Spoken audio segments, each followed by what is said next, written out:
Now, what's the best way to plant food plots? You know, one of the things you need to look at is the best way is not going out and buying an $80,000 tractor with a $20,000 grain drill and thinking that you have to have that to have the perfect plot. That couldn't be even remotely close to the truth. And even us right here, I'm planting 3 acres at least in Coon Valley over in Wisconsin, and I'm planting about 16.5 acres here. Now, half of that over here, we're planting corn. I have Brandon from First Choice Food Plots come out and plant that corn. So, but even then, it still leaves me with about 11 acres to plant. In the past, I've planted up to 18 acres without using a tractor, a tiller, and disc. And that's the way I've been planting for many years. I had a really nice tractor that I used in the UP in Michigan. It was close to 50 horse, had all the bells and whistles with it. I had a cab, heater, stuff like that. I used it to plow snow, front end loader. And I found in the latter years that I owned that tractor that I really didn't use it other than for plowing snow, because I used it to clear my fields, pushed over conifers, put them on a pile with front end loader and a tooth bar. And but then I started using all no-till, probably starting in 05, 06, because it saved me a lot of time and I still got the same plots. So when it comes to the best way to plant your food plots, it doesn't matter if you have a backpack sprayer, an ATV sprayer, handheld spreader. You can still have big, beautiful plots just as much as spending the same amount of money and going out and buying that $80,000 tractor and grain drill, spending $100,000 on equipment. And you know, if you're planting dozens of acres, obviously a tractor is going to be very helpful. But even then, I always encourage no-till. Why no-till? What we're doing is we're improving the soil. We're improving that top layer of soil. That's where all your nutrients, that's where you want to hold your organic matter. That's where that plot has that beautiful seed bed, or that seed has that beautiful seed bed where it can grow into. I don't want to continually plow or disc, chisel plow, and bring up not only weed seeds, but poor soil. You know, think of this, always think it takes 80 to 100 years to produce 1 inch of topsoil. So if you're working on that top layer of 8 inches of soil, you're continually mixing a lot of garbage in there. I want that beautiful layer of topsoil right where my seed bed is. H2O, when you're not ripping up and constantly disking the soil, then you're not drying out the soil, you're conserving moisture. We use buckwheat, for example, ultimate no-till. And with that, we hold, it's almost like a greenhouse down at the soil level, because that buckwheat is so moisture laden. We were shooting a video with Dylan the other day, and you could break that down, almost wash your hands off with it. There's so much moisture in the stalk and the leaves. And that's what sets it apart from a lot of other soil builders and some other crops. That's why it's one of the only some other crops that you can actually even plant. But we have that build soil. But you really don't dry out the soil. So you're conserving moisture in the soil, and then of course erosion concerns. We use no-till because we don't want the soil to erode. You know, and Dylan put a good clip in there the other day. We have corn growing on our land in several spots, I'd say more than 10 spots, 10, 12 spots, because we got so much rain early after chisel plowing and planting the corn on the neighbors' fields that the neighbors' fields actually wash soil onto our field along with the corn seed. So we have pockets of corn growing. And the problem is we have a lot of switchgrass on our edges, so it just smothered our switchgrass and put a bunch of weeds and corn right on top of it. Not too happy about that. There's not much we can do. The farmers are actually really good farmers around here and efficient, but they don't use no-till. And the problem is a lot of this land is eroding that's hilly. And there's some studies out there, they'll say that topsoil lasts for another 60 years the way current farming practices are being practiced without the aid of no-till. So it's a serious thing. You know, some of these fields have been farmed for 160 years by then, 180 years. And so you can think this isn't something that happens in 10, 20 years, but we need to think of our soil health, and this is one way to do it. You know, some of you won't like this, and you make comments. If you get too belligerent or put too much misinformation out there, then I tend to just hide you from the channel so you can't comment again. But using chemicals is that balance. Use chemicals, you can improve your soil, hold water, hold moisture in the soil, and you avoid erosion by using no-till. I have friends that constantly till. We don't want to use chemicals. They're bad, but we're going to till 3 to 4 times during the summertime to set back weeds, opening their land up for erosion, drying out the soil, and risking not being able to improve the soil overall because they keep bringing weed seeds and garbage back up into the soil in areas that shouldn't be brought up into that top layer of the soil. So there's always that balance. We try to minimize that balance because we use the ultimate no-till. That is a system that I came up with years ago. For decades, people have used, century. They use rye, buckwheat combinations and rotate, and that's a great soil builder. In fact, when you have something that breaks down quickly, a corn stalk, it takes a lot of nutrients to break that down over time. Rye, there's some good studies when you let that rye get to 5-6 feet tall and you put it down on the soil, it's actually a bad thing because it takes a lot of nutrients out of the soil to break down that rye. There's no moisture in it. It's just a stalk, a dead stalk. Where like our buckwheat you use is full of moisture. It doesn't matter if it's a stalk or leaf, it's full of moisture. So that means it deteriorates and breaks down quickly. That actually benefits the soil. Because there's a lot of volume, that benefits the soil. I'm planting buckwheat in the ultimate no-till sometime about preferably 5 weeks to 9 weeks before my expected fall planting. So you look at, I expect to plant August 10th, so I'm going to back up 5 weeks. I'm going to plant around July 1st. I do that because I have good soils, good growing conditions. You might plant 9 weeks ahead of time because you live up in a northern area. You live in an area with poor soil, and it's going to take longer to produce the volume of buckwheat that you need. You might even up your seed count a little bit from 50 pounds to 60 pounds per acre. Use 50 pounds if you plant early, or like we do when we plant just for 4 to 5 week cover crop and soil boosting plots, smother crop for weeds. Then we're planting about 4 to 5 weeks, and we're planting 70, 75 pounds of buckwheat per acre. You want that low, lush stand of buckwheat that's total coverage, and that's where you get that benefit. You hold that moisture on the soil, it smothers out weeds, and there's really no other product that'll smother out weeds. So it makes sense. We're doing the best we can with high volume, single planting. The more we add to that, the more we dilute the goodness of everything there, the more it competes. There's mixes out there that have 20 seeds or more, looking at the benefit of each seed. The problem is the benefit of each seed, every seed's spread out 5 or 6 feet or 4 feet apart. So they're not all working on the same piece of soil. It's just scattered. And what you find is, even though this is good for this, this is good for this, this is good for this, that doesn't mean that it's good for the soil overall. You're just diluting the goodness. Jack of all trades, master of none. That's the best description of some of those mixes. We want to do what's best in entirety.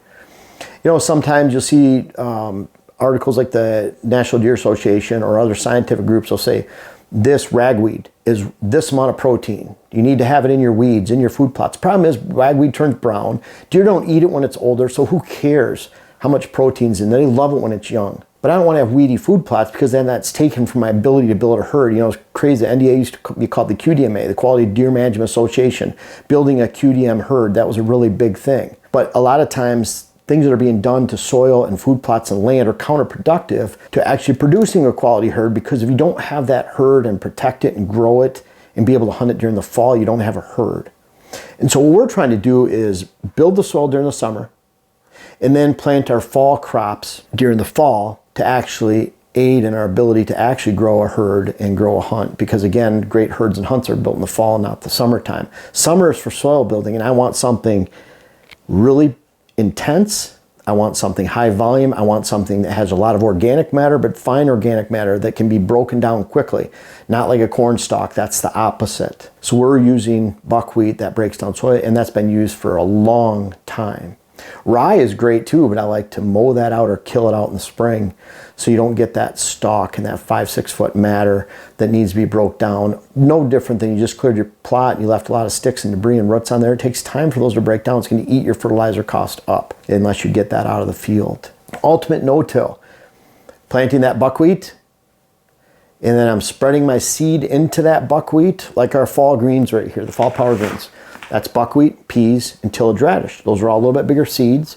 I can spread it into the staining buckwheat. I can smash it down, and then what I do is I spray at the same time I'm smashing. In fact, with my 10-foot boom for my master manufacturing sprayer, I'm smashing down with our Packer Max, and I'm spraying, and I'm turning the sprayer off every other loop. It's kind of easy to do, and it's pretty efficient. Those 10-foot booms with 6 nozzles spray right down in the soil, and I know exactly where they're spraying. I don't like boomless nozzles.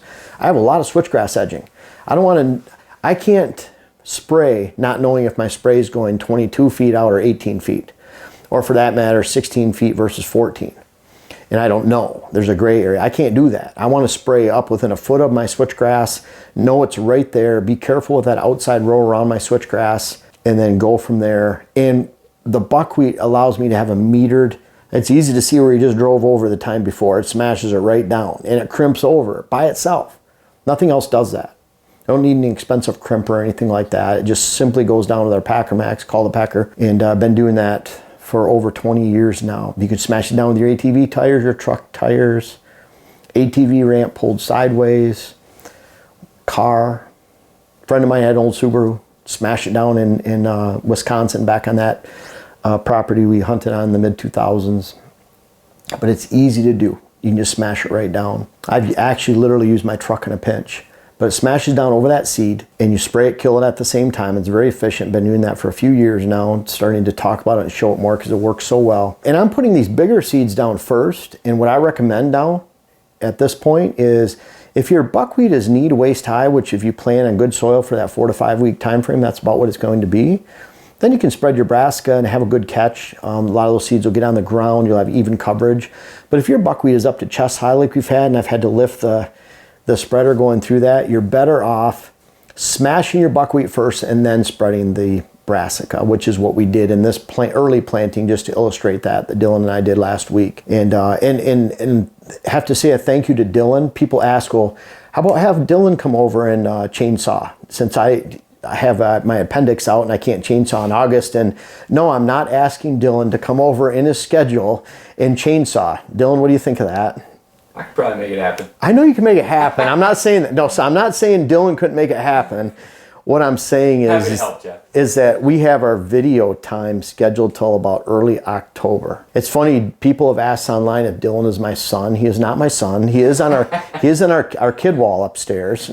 So he did make the kid wall, and he's the only actual non-kid that's on that wall other than my dad. But Dylan is not my son. He does not work full-time for me. Dylan is an independent contractor. He works for umpteen different companies in the hunting industries in high demand, and he works outside the hunting industry too. So when Dylan's out here, we have to schedule our time way in advance. But what this is getting to, last week when we planted, and I couldn't really lift a whole bunch, and I still tried to seed and do things that I shouldn't, but Dylan jumped in and helped seed. So I got in trouble a little bit for trying to do too much that day. But so Dylan does, I would say, and that's what I put in the comment, that you do seed. If anything, you're seeding probably more than anything, helping out seeding, which is nice. We always have 3 or 4 Earthway 2750s laying around, and Dylan has a lot of experience at it. So, but brassica down after it's smashed is what I recommend, because that just makes it foolproof. And then the big seeds down first, because that buckwheat will cover up those big seeds. It'll aid in germination, hold moisture against the seed, and it's a great way to get that seed up quickly on that. And and then we're still trying to improve the soil. With that ultimate no-till and doing that, I'm usually spraying my plot start the same day that I'm seeding. It's a good way to do it. You spray plot boost after it's been up a little bit. That's when the foliage is there. But that's that method for the no-till. It's pretty easy, works very effectively. But there's always there's always problems in there. We still want to boost the soil even in the fall. So that's why the fall power greens right here, we have a high degree of, there's buckwheat in it, which is a great soil builder, and deer love it in the fall. Even areas where they don't eat it during the summer much, when it's fresh and green coming up the end of August, September, it's a really good crop. Tillage radish, great early to late season. Brassica puts a lot of tonnage out and also has that root, that exposed root like a carrot. So deer even eat it late. And of course our peas. Peas are like a big giant clover, and they grow really fast. And we even have vining peas that we'll have in the mix that actually climb up the buckwheat and the tillage radish, which is pretty cool. And that gives us volume vertically as well. So a lot of thought goes into that, and the percentages going back 20 years and all my experimentation with food plots. A lot of people don't realize that even the food plots, I started writing about food plot experiments that I did back in the early 2000s. I've had many published articles, 12, 15 in Quality Whitetails for the QDMA. Also Michigan Out of Doors, I spoke about it, book, web class, and lots of articles, over 200 articles, over 200 videos throughout the years. So think about it, it's a lot, just on food plots. So a lot of stuff. And so I try to put that all back into not only your blends, but all the advice to try to give you. One of the problems with Ultimate is there can be troubles, and I wanted to help troubleshoot a little bit right now. Drought, browse, turkeys can ruin a field. And it was interesting. I was talking to Dylan about this. We do talk about these videos a lot before we shoot them. Someone made even some comments about that, and they appreciated that. But Dylan, turkeys, one of the best ways, and we have another video, we have a couple talking about timing, the need to plant before rain, and Dylan brought that up with turkeys. Planting, if you get immediate germination, a lot less likely your turkeys are going to get the seed. They will eat them when they're first germinating. We'll find that with corn too. So Dylan brought up a very good point that if we're planting with rain and moisture, which you should be doing anyways, and you know, there's so much can go wrong when you look in the forecast for 2 weeks and there's no rain. And one of those are critters, turkeys, birds, squirrels, whatever it might be, grabbing that seed.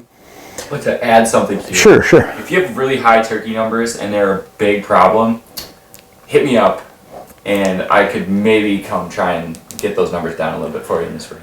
Yeah, what's funny is we talk about, I like to go find sheds, but I'm not what I consider a shed hunter. I would never go out of state to hunt sheds. I do with my clients. I find sheds on their land, you know, every year. But Dylan, turkey, 1 out of 10 versus shed hunting, 1 out of 10. Your favorite activity? Turkey's a 10. Shed hunting's maybe like a 3. Ooh, it's probably upgraded. Yeah. You like finding my client properties. That's probably why. But Dylan loves shooting turkeys, so that's pretty funny. Yeah, if you need turkey extermination, call Dylan, and he'd probably bring a couple friends too. So, but one of the things when you have these problems with buckwheat, don't try to fit it in when it's not going to work. And what I mean by that is a lot of times you don't have that smother crop of buckwheat in there that was an appreciable crop. Then what happens? You have weeds that come in. So you notice your perfect planting date is August 10th. For this year, I'm planting August 12th off August 13th. That's when all my greens are going in, all my own brassica, my own greens. Perfect timing for that around here in southeast Minnesota, southwest Wisconsin, southern Michigan, over to northern Pennsylvania, southern New York. You know, this line, perfect time. But I'm looking at that if I get to this time and I have a lot of weeds, I'm going to spray. I don't care about the perfect timing. I want to get rid of my weeds. Weeds will kill your food plots. Rain, the lack of rain, of course, kills your food plots. But the further you get into the fall, the higher chance you have of rain and getting appreciable rain. Moisture patterns only increase as you go into the fall. So I want to make sure I take care of my weeds. That's really, really critical. Even if it was a perfect time with rain to plant, I go out there and I have a lot of weeds, I want to kill those weeds. And so sometimes that means 2,4-D on some aggressive broadleafs, whether it's pigweed, water hemp, whatever it might be. There's we have a smartweed over in Wisconsin that's terrible. It's like a low vining broadleaf. But take some 2,4-D and Roundup to kill that. 1 pint of 2,4-D, 2 quarts per acre glyphosate, and then you shouldn't plant for 10 days afterwards. Throw your seed down at least, 10 days, 2 weeks. So I'd rather address my weed concerns right then, wait 10 days or 2 weeks and then plant, than plant the quote perfect time with a lot of weeds, and that goes for moisture too. I'd rather back up a couple weeks, take a chance at losing some moisture pattern, and follow those moisture patterns to plant around that time than actually forcing the issue. And one good thing is you already have these big seeds ordered. Now that's why we tailored the fall power greens. Peas grow moderately well with no-till. Buckwheat grows great. Tillage radish grows great. So you should get a lot of green out of that blend. But even then, what I do and what I've done for 20 years is I take a blend like that, and after the deer picked at it, eating it, and keeping it down, because you look at maturity, this isn't getting to maturity. It's not going to get full volume. So you're leaving holes in there specifically because I top dress it with 150 pounds of rye about 4 to 5 weeks later. Those plantings, you won't see rye, oats, wheat in this mix because I want them separate. The old WHS green blend that was planted, that was from 11, 12, 13 years ago. And when I planted the last few years, I dilute it. I put more peas in it. Last year, layer of tillage radish. Last year, layer of buckwheat. The bottom line is I'm always experimenting with those, and I want green, green, green, and I want it to grow well for you guys and make sure. We should take the beans out of it, take the oats out of it. Oats that can actually smother your crops. And the problem is, as hunters, more is better, right? And so all of a sudden, instead of 30 pounds per acre of oats, which is what you plant, you have 80 and it smothers out all your good stuff, just like rye or wheat would, and that's why you separate the two. But the cool thing is, you tried the buckwheat, critters, drought, overpressure, and browse. Your buckwheat's not there. You can address weed concerns, and you can throw the seed on the soil. If using our blends, they'll grow really well without a lot of tilling or any at all, which we don't use any tilling at all. The whole purpose of this, whole purpose of the no-tilling. And then all else fails, 5 weeks later, add 150 pounds, 200 pounds of rye to it, and enjoy the season. What's pretty cool is this is going back to, I believe, 2002. But we had a really good brassica crop in an area in the UP of Michigan. Say it's 12, 18 inches tall. Go away on vacation the end of August and get back, and it's down to 2-3 inches high because the deer found it and overbrowsed it. And say in about an acre. So they found it quick. They ate it down.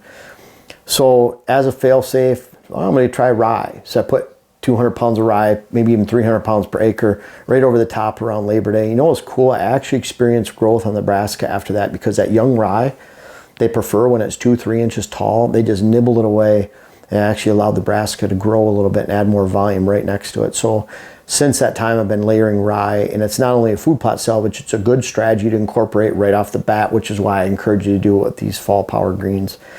And I wanted to add too about this, that's reasons why we use no-till, why the ultimate no-till is so important. You can check out videos for that. I have a lot of videos. You just put in ultimate no-till on YouTube. You can use that for my search engine.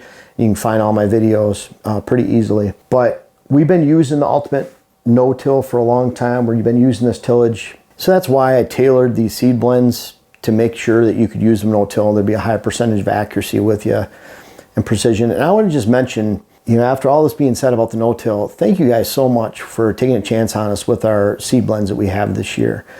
We are drastically working and will reduce the price drastically for you next year. So this initial run was to gauge interest. We've been overwhelmed and blown away.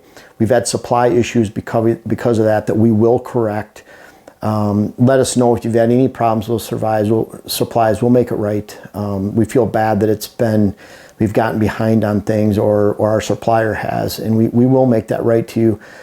But it means a lot to us because you guys are paying a lot for this seed, and you're putting your faith in us and trust, support, and we really appreciate it. And for that, we're working diligently to get those prices down to you next year, and you can bet that supply and shipping will be under our control, which means you'll get your seed right away. We'll work on even notifications of you getting your order. We've been selling hats and books since 2012. Hats off and on, books since 2012, and so we have the shipping part down. But we want to make sure that we provide the best service and we give you the best seed at a much reduced rate. And we'll have a lot more blends for you next year too. So watch that to come. But bottom line, really from my heart, thank you for taking a chance on us and supporting us. And I hope that you can use no-till methods.